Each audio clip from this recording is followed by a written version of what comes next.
So next we have the different rings or different spheres of intellect and consciousness. With the Earth being in the center here, each ring progressively going out until we reach the divine sphere of intellect. And you'll notice that there's 7 spheres here. Each one of these spheres represents the 7 known planets at the time, including the sun and moon, as well as the 7 days of the week. So in the heavens, we have the zodiac signs, and we have to apply the macrocosm-microcosm theory again in our own bodies, because we're told that the grand man is the universe, all that we know is God, or the grand man, and we ourselves are the humans, or the tiny universe. So we have to apply the zodiac signs to our universe, and this has happened all throughout our lore and our teachings. We have different zodiac signs applied to the body. Well, we have the divine spheres of intellect on the lower level, the 7 spheres of the planets, and up here we have the sphere of the stars, or the sphere of the constellations, and then the God figure himself here represents the sphere of divine intellect. You'll notice that God here is standing on both land and in water, and most importantly, you will notice that the sun is the head of the sky god's penis. It's as if he's testing the waters of the new age to see if it's ready to go or not. So we are the tiny universe. We are the temple of God. Your body is the temple of God. This is what the church teaches. And this is what all of the sacred teachings have taught, that we are the temple of God. So as above, so below. We are the tiny universe, and above is the heavens, or the grand man. But we also apply this theory to our plants that we worship, as well as the stars that we worship. Andy and I draw a lot of our information from Manly P. Hall and many other researchers that we'll be talking about throughout the lecture. It's very important that you research these references that we're giving so that you can find out more detailed information on all the things that we're showing you here. Manly P. Hall wrote The Secret Teachings of All Ages when he was about our age, in his late 20s, early 30s. And this book here is plate after plate of amazing art, alchemical arts, religious arts, explaining much of what these ancient symbols mean. This book is available at prs.org. That's the Philosophical Research Society. Let's also notice above here that in this plate, above we have the macrocosm, below we have the microcosm. We also have the animals represented around the stars here, also representing the spheres of divine intellect above. Here we have the 12 signs of the zodiac going around here, with the inner signs of the days of the week on the inner circle. So you have the macrocosm of the stars above, the days of the week, and the signs of the zodiac for a slightly larger macrocosm, and then going on to the great macrocosm up above. So macro, micro, macro, micro again. We have the phoenix over on this side and Aquila on the other side. And you'll notice the dark and light here in the middle. It's a very, very interesting depiction of occult or hidden alchemical artwork. Gerald Massey wrote a number of books. A lot of his lectures are even been printed out and available on Amazon.com. The Book of Beginnings, The Natural Genesis. This is actually a 2-book series. Acharya S. draws some of her information from Gerald Massey. So Acharya S. is publishing another book now called The Sons of God. Both of these books are available on Amazon.com, as well as these. So here we have Timothy Freck and Peter Gandy. Over here we have a very interesting image of the Ankh, and on the Ankh is actually the goddess. That is not a Jesus figure crucified on the Ankh. It is a goddess figure. So these are very good books on finding out more information on the suppression of women in the theologies of the world, especially Christianity. On this side we have that Old-Time Religion by Jordan Maxwell.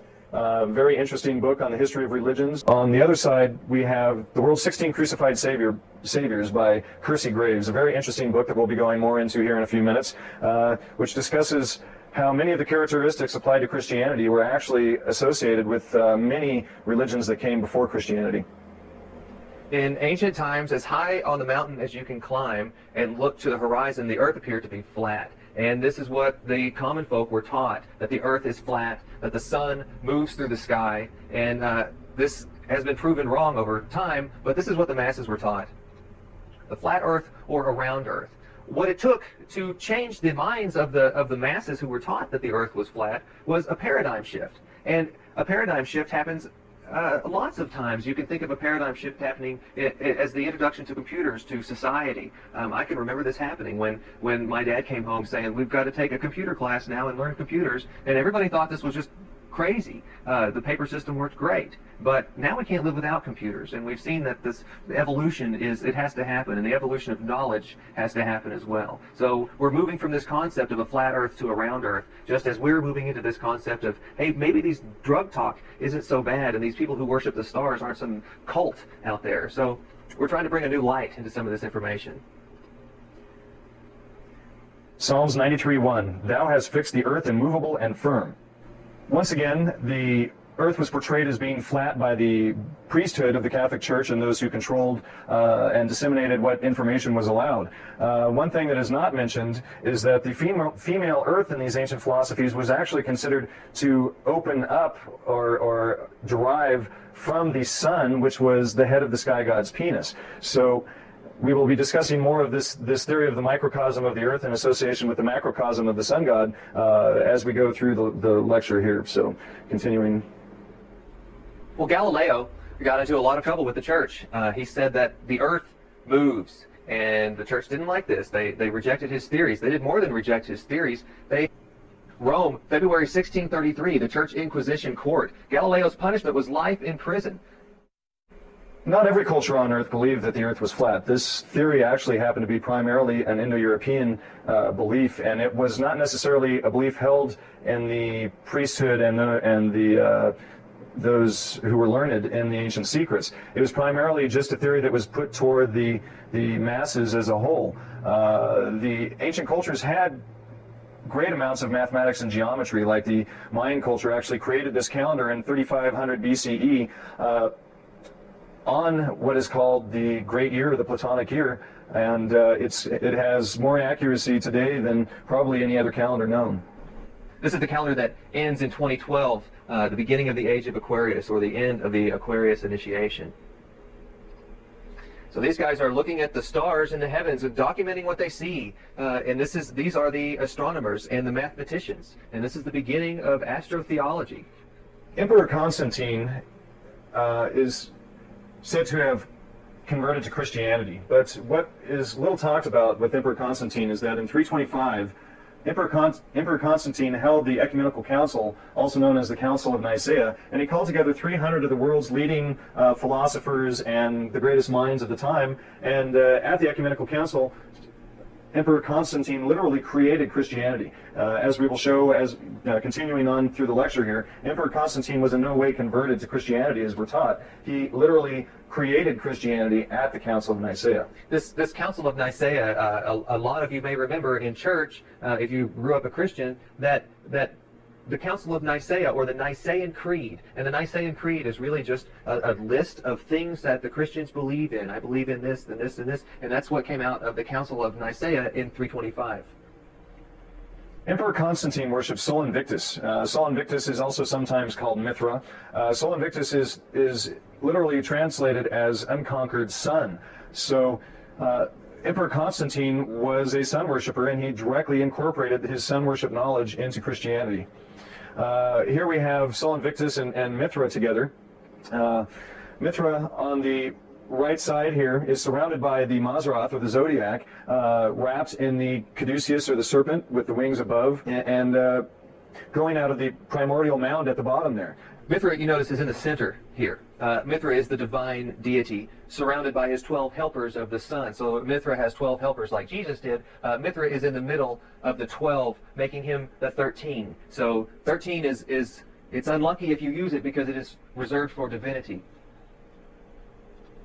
We notice now Mithra still in the center of the 12, in the center of the Mazzaroth, and here is our zodiac with a goddess in the middle now. And it's the exact same representation. The two fish of Pisces above the head here, the two fish of Pisces. Usually you start out with a ram over the head, and that's the way it's been done throughout. Here's Jesus, surrounded by his 12 helpers.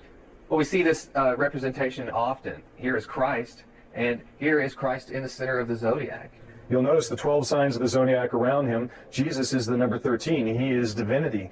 So he has the crown of thorns around his head, and definitely very interesting picture. This picture came from northern Italy from the 11th century. I believe that the title of this is Christ in the Zodiac, so there's no hiding this. The characteristics of Jesus, the greatest story ever told, the birth of Jesus in the stable. The hero, the Savior, has a humble birth in lowly conditions. Above him is a star, and there are 3 kings that are following the star to his birth as he is born in a stable. His father was a carpenter. A star in the east rose above his birth, and 3 kings were following it. A tyrant slaughtered thousands of infants trying to kill the newborn king. He was anointed with oil. He crushed the head of a serpent.